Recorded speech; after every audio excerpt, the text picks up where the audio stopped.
When something is cognitive, it means that it can acquire knowledge and, of course, also use that knowledge. We humans are cognitive. We see the environment around us, we hear, we sense, we observe the environment, and we make that into knowledge. Eventually, these new insights may lead to some action. Nowadays, we give the system the solution. What we would like to achieve is to get a higher level of automation. If we give the system expectations instead of solutions, then that raises the level of autonomy that the system has. Let's say I want the quality of experience of these users to be at least this level. The system receives that intent. It will start to observe those users, extract data about their quality of experience, and maybe come to the conclusion that this current quality of experience is not good enough.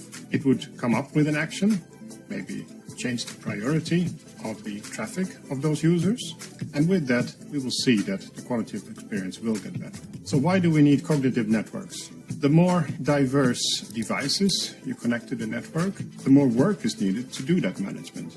We will see more and more use cases, more and more services, more and more diverse services with extreme requirements, and all of this needs to be dealt with in the network.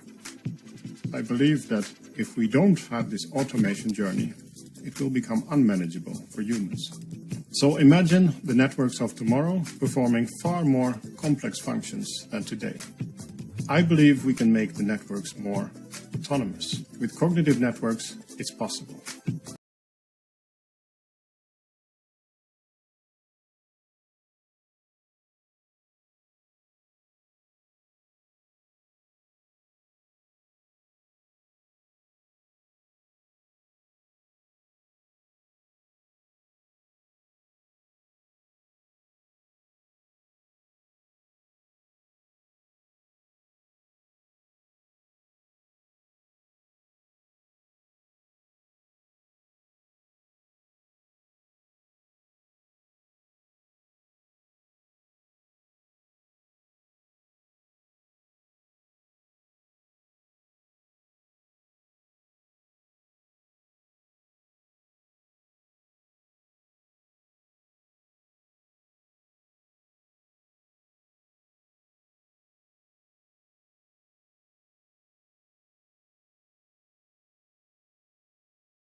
lead camera person on set.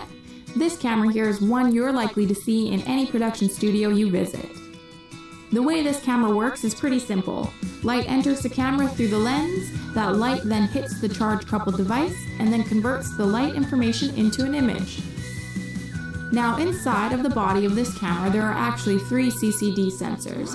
There are 3 because to be able to process and redistribute color information, it has to measure light at 3 separate wavelengths. That's one for each primary color, red, green, and blue. So in order to do this, a prism block is used to separate the image being captured into the reds, the greens, and the blues. Because of how the prism is assembled, each of the 3 colors gets its own charge-coupled device. That means the CCD is able to devote all of its pixels to that particular color channel. An advantage to using CCD is the resolution. Even though a CCD sensor uses a lot of time and energy converting each pixel, it can hold a large amount across its surface. However, a downside to CCD is what's called the blooming or smearing effect. This happens when a light-gathering pixel exceeds its capacity to hold captured photons.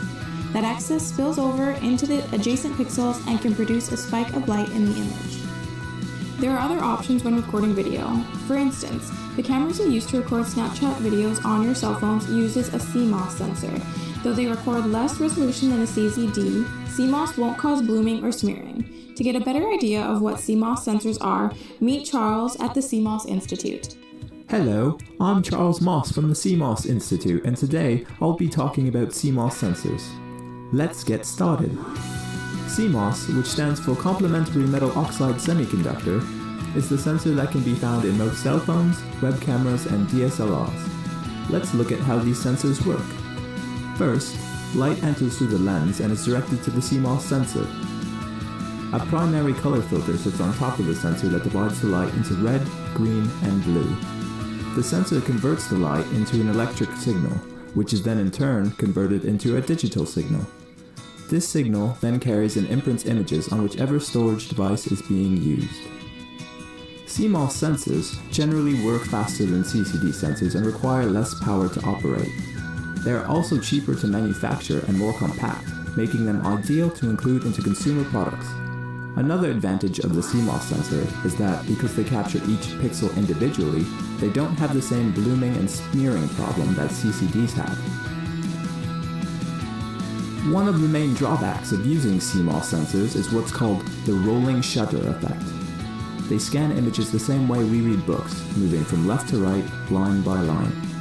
This creates problems when trying to capture fast-moving subjects or panning the camera while shooting, as it can create a distorted and inaccurate representation of what is being captured.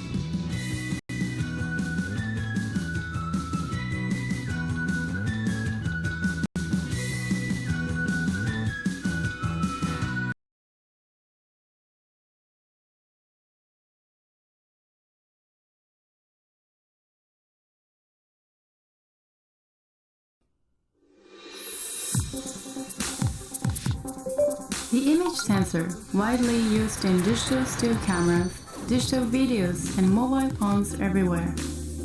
Image sensors capture light. Only a specific color is extracted using a combination of red, green, and blue color filters. These are called the 3 primary colors of light and generate the electrical signal. There are front side and back side illumination types, also known as FSI and BSI image sensors. BSI have predominantly been used in portable consumer application until now. Panasonic has developed the new type of image sensor, which is called Smart FSI, with a new and innovative structure.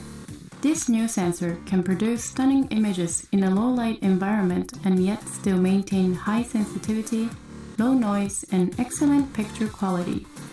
Creating true colors and uniform brightness is a Smart FSI image sensor.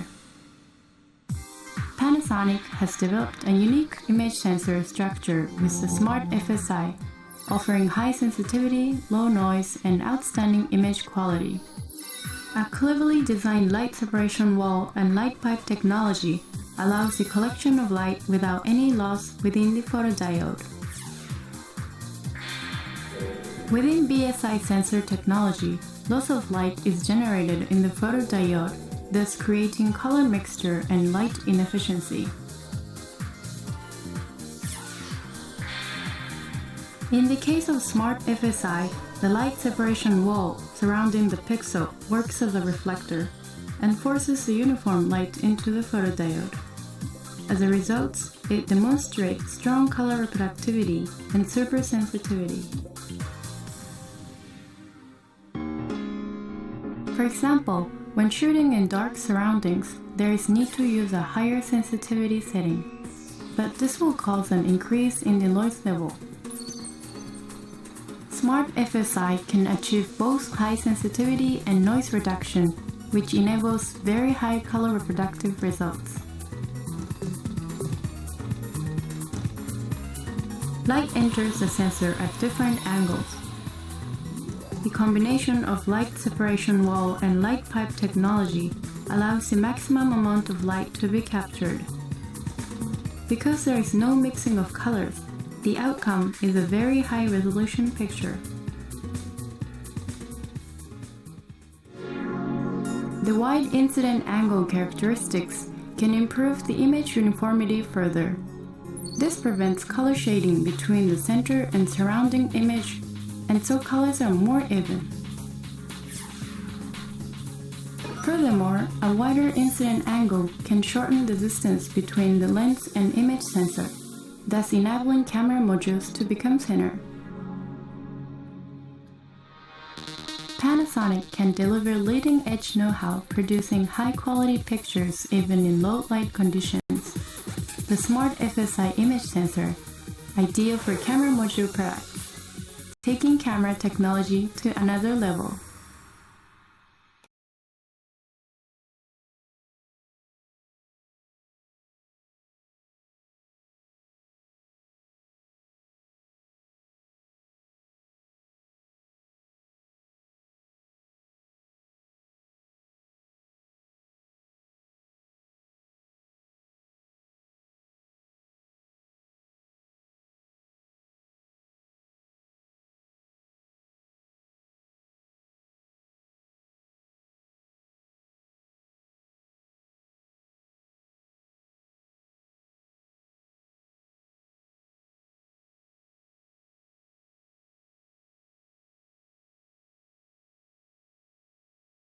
今天带你体验一下夜间战斗，看看美俄双方夜视仪的区别，也许你就能明白乌军能坚持下去的原因。这是俄军最新使用的夜视仪，跟你平时在电影中看到的差不多，比原有苏联夜视仪确实清晰了很多。但是到了无灯光的森林中，就只是这个样子了，很多细节是看不清楚的，容易将主体与周围环境混淆。在城市中的使用距离超过50米外就难辨雌雄。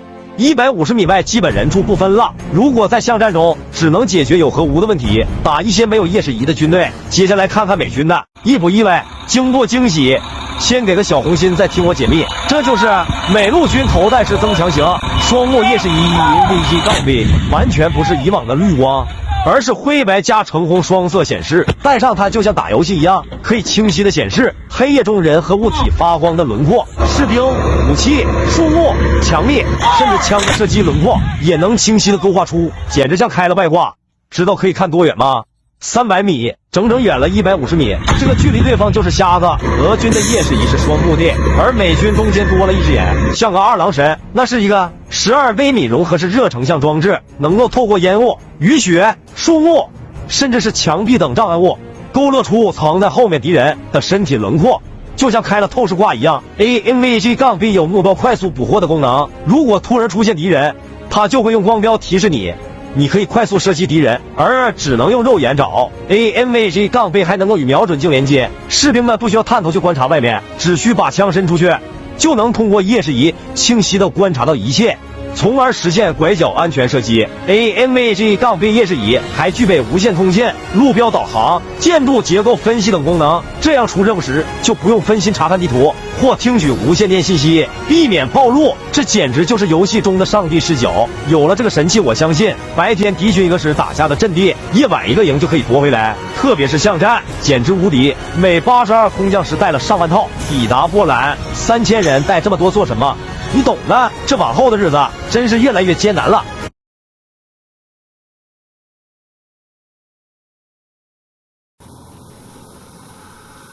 This artifact usually appears in one of two forms.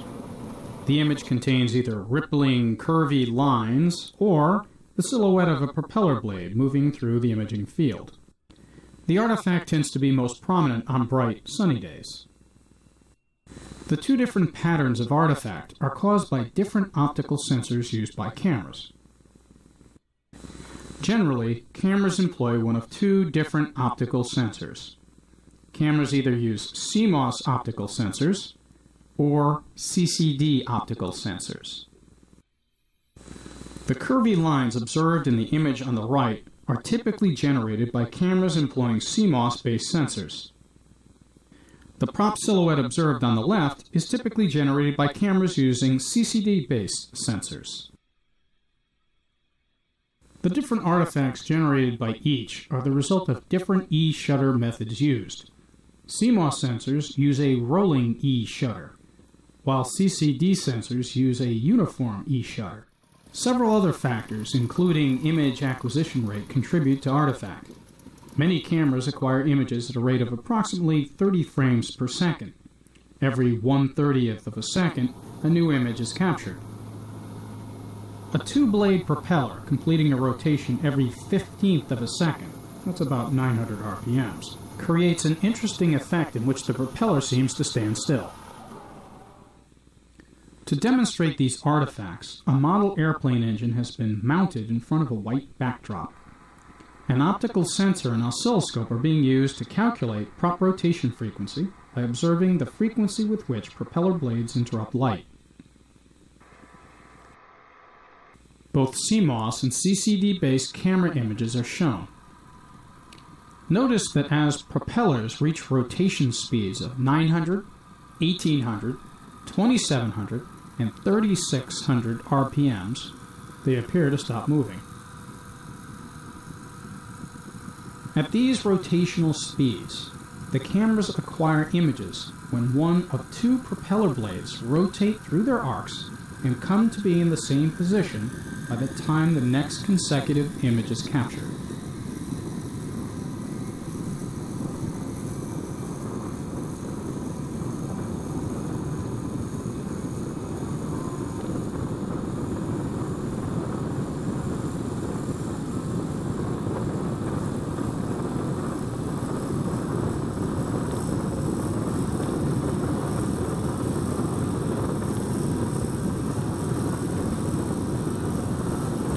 The uniform E-shutter used by CCD sensors essentially allows the optical matrix to register all picture elements in the frame concurrently. This accounts for the straight borders of the prop silhouette.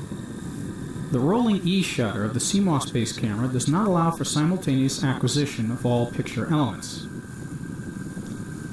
The CMOS-based camera used here acquires the image sequentially from top to bottom. This sequential or rolling acquisition accounts for the curvy outline of the propeller. A crude example is shown. As the propeller rotates, the image is acquired from top to bottom. As each section of the image is acquired, the prop is timed to advance. Each section of the prop is therefore registered in a different location during the acquisition of a frame. This accounts for the curvy outline of the prop shadow. It's possible to soften artifact generated by both CCD and CMOS sensors by reducing E-shutter speed.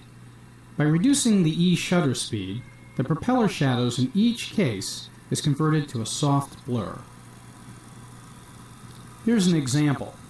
The CCD camera on the left has an E-shutter speed of 1/2000th of a second. The right, 1/100th of a second.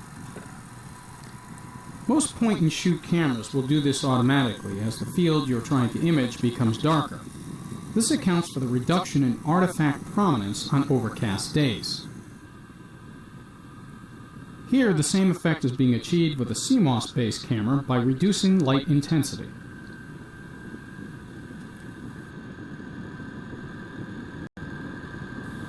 If the camera being used does not allow for manual alterations in E-shutter speed, one can still reduce shutter speed using a filter which decreases the intensity of incident light. Here, pairs of sunglasses